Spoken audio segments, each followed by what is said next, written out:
আজি মই আহিছোঁ যোৰহাট নভা আখলত জুতি ল'বলৈ।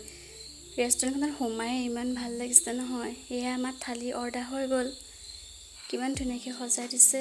এইফালে দিছে অমিতা, দালি, আলু, কুন্দুলি আলু, শুকান ভাজি এটা আছিলে। এইফালে ৰঙালাও, আলু, মটৰ, দালি, পচলা, আলু, দালি এনেকৈ ভাজি এখন, তিয়ঁহ, বিলাহী চালাড, এইফালে পিটিকা আৰু এইফালে চেৱৈ। বহুত ধুনীয়াকৈ সজাই দিছে থালিখন দিছে। চেৱৈকণ কিন্তু খাবলৈ বহুত ধুনীয়া হৈছিলে দেই।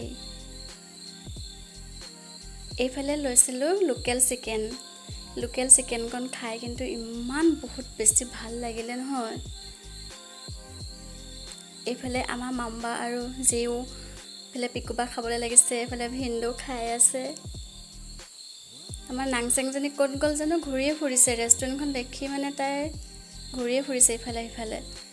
এয়া মই খাবলৈ লৈছোঁ, কোনটো খাওঁ মানে ভাবিয়ে পোৱা নাই। এইফালে সিহঁতক কৈছোঁ ইমানখিনি চিকেন মই কেনেকৈ খাম।